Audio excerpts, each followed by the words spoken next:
रहे हैं कि being a girl you have to be very strong and you know आपको एक फॉर्म रहना पड़ता है अपने डिसीजन के लिए। एक तो ऐसा जो कैरेक्टर होता है उसको आपको मैं नेहा बन के वो नहीं कर सकती। मुझे विद इन वो चीज़ फील करनी पड़ती है एज अ तितली की, चाहे वो अमीर हो या गरीब हो या कुछ भी हो, लेकिन जो सिचुएशंस होती हैं वो ऑलवेज सबकी रियल ही होती हैं, उसमें कुछ अमीर गरीब नहीं होता है। Hi, I am Neha Solanki and you are watching me on IWM बस।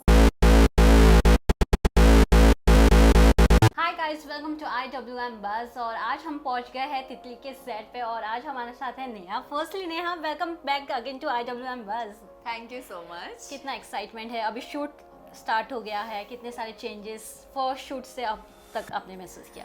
Excitement second promo on air होते ही बहुत ज़्यादा बढ़ गई थी, बिकॉज इतना ज़्यादा प्यार, इतना अच्छा रिस्पांस मिल रहा है कि एक होता है ना कि जब आपको अच्छे रिस्पांस मिलता है तो आपको एकदम बूस्ट अप हो जाते हो, यार और ज़्यादा ये करना है। तो बहुत ज़्यादा एक्साइटमेंट है, न्यू फैन पेजेस बन रहे हैं, बहुत एक्साइटमेंट है, मज़े आ रहे हैं। अभी बहुत टायरिंग, बहुत हेक्टिक स्केड्यूल हो गया है, शूट चल रहा है, मज़े आ रहे हैं, एक्साइटमेंट है और आई विश कि ऐसी ही बनी रहे। कास्ट की बात किया जाए तो वत्सल भी आए थे एज अ जी। Cameo. How was that experience? It was great. It was always fun to be around Yeah. him because he is literally a fun loving guy और बहुत ज़्यादा comfortable होता है जी। उनके साथ काम करना, because you know बहुत ज़्यादा जोक क्रैक्स करते हैं, वेरी डाउन टू अर्थ है, Yes. आपको हेल्प करते हैं आपके सीन को और ज़्यादा बेटर बनाने में। तो बहुत मज़ा आया and I would love to work with him again and again and again. Okay, Avinash के साथ कैसा केमिस्ट्री है? बिकॉज हमने जितना देखा है कि आप लोग काफ़ी मस्ती मजाक करते हो ऑफ स्क्रीन। हाँ, अविनाश को मैं 7 सालों से जानती हूँ, तो फिर उसके साथ एक अलग ही बॉन्ड है। हम लोग 7 साल से फ्रेंड्स हैं, हमारे बीच में बहुत ज़्यादा कंफर्टनेस है, हमें सोचना नहीं पड़ता, हम मस्ती मजाक कर लेते हैं, हमें सीन्स करने में बहुत ज़्यादा इजी होता है। अभी तो उनका शूट स्टार्ट भी नहीं हुआ है ठीक से मेरे साथ, बट जब भी होगा तो it's gonna be very fun और मज़ा आएगा। या अगर बात करें शो का जो कंसेप्ट है वो काफ़ी ही अलग है। हम लोग ऐसे कंसेप्ट को काफ़ी अच्छे से सामने लाना चाहिए जो बहुत ही कोर टॉपिक होता है एज अ वुमेन। तो जब ऐसे टॉपिक पे आप काम करते हैं तो कितना चैलेंजिंग हो जाता है, रिस्पॉन्सिबिलिटी भी काफ़ी ही बढ़ जाती है साथ ही साथ। यस, चैलेंजेस बढ़ जाते हैं बिकॉज जो ऐसे कैरेक्टर्स होते हैं जिसमें आपको मैसेज देना होता है एक सोसाइटी को, बीइंग अ गर्ल, कि ओके आपको देखकर और भी गर्ल्स इंस्पायर हो। तो ऐसा जो कैरेक्टर होता है उसको आपको मैं नेहा बन के वो नहीं कर सकती। मुझे विद इन वो चीज़ फील करनी पड़ती है एज अ तितली की, ओके ये मेरे साथ हो रहा है, ये नेहा के साथ होगा तो नेहा कैसे रिएक्ट करेगी। तो वो चीज़ें हैं, बिकॉज जो हमारा शो है अगर वो अच्छे से हम लोग सारी चीज़ें बिल्डअप करें तो एक बहुत अच्छा मैसेज मिलने वाला है गर्ल्स के लिए कि एक मिडिल क्लास की, लोअर मिडिल क्लास की फैमिली क्या क्या चीज़ें जब उसके माँ बाप नहीं होते हैं और उसके रिलेटिव्स उसे बड़ा करते हैं तो वो किन किन चीज़ों से गुजरती है, उसके बाद एक ट्रेजिडी हो जाए लव लाइफ में उसके साथ, और उसके बाद वो जो मूव ऑन करती है नेक्स्ट स्टेप की तरह।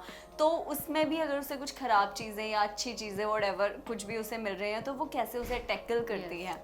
तो वो जो सारे चैलेंजेस हैं वो फील करना, एम्पैथाइज करना बहुत मुश्किल होता है, तो उसके लिए हम बहुत ज़्यादा काम करते हैं। यस, रियल लाइफ में कभी ऐसे देखा है कोई औरत आपके सामने ये सब डोमेस्टिक वायलेंस फेस कर रही हो? हाँ जी, मैंने देखा है और मैंने पूरी कोशिश भी करी है कि मैं उस चीज़ को सपोर्ट, उस वो जो वुमन है उनका मैं सपोर्ट करूं और उनको उस चीज़ से बाहर निकालने के लिए चीज़ें उनके फेवर में कर पाऊँ या उनकी थोड़ी भी हेल्प कर पाऊँ। बट बात वहीं पे ये होती है कि जब तक आप खुद के लिए नहीं स्टैंड ले सकते तो सामने वाला भी आपके लिए क्या करेगा। बट जो हमारा शो है उसके थ्रू हम यही दिखाना चाह रहे हैं कि being a girl you have to be very strong and आपको एक फॉर्म रहना पड़ता है अपने डिसीजन के लिए। एक तितली का जो मैं कैरेक्टर बता रही हूँ वो कॉन्फिडेंट नहीं है बट नर्वसनेस के साथ भी बोलती है, बट अपनी बात ज़रूर रखती है। तो वो एक इंस्पायर होने वाली हैं लड़कियां उससे।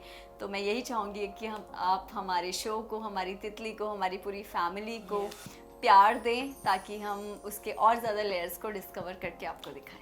एक फाइनल मैसेज हो जाए ऑडियंस के लिए जो एक्सपेक्टेशंस काफ़ी हाई रखी है अभी सही। हाँ जी। क्योंकि जब भी ऐसे टॉपिक्स आते हैं तो नज़रें पहले से ही शो को रहती है, तो उनको क्या कहना चाहेंगे? अपनी नज़रें बनाए रखिए बिकॉज आप डिसअपॉइंट नहीं होने वाले हैं। हमारे शो में आपको सारी चीज़ें मिलेंगी जो एक नॉर्मल लाइफ में होती है, एक नॉर्मल फैमिली में होती है, चाहे वो अमीर हो या गरीब हो या कुछ भी हो, लेकिन जो सिचुएशंस होती हैं वो ऑलवेज सबकी रियल ही होती हैं, उसमें कुछ अमीर गरीब नहीं होता है। तो हम जिस तरीके से हम लोग उसको टैकल करेंगे तो यू विल ऑल्सो क्या बोलेंगे, आप भी उससे रिलेट करेंगे, यू विल ऑल्सो रिलेट कि हाँ यार अगर मेरे साथ होता, चाहे मैं कितना भी मेरा स्टेटस हाई हो, बट अगर ये चीज़ मेरे साथ होती तो एज ए ह्यूमन शायद मैं भी ऐसे रिएक्ट करता।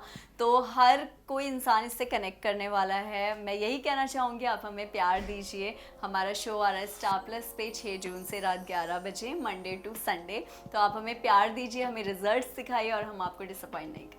Thank you so much. Thank you, Neha, for Thank giving you. a precious Thank you so time and all much. the best for the show. Thank you.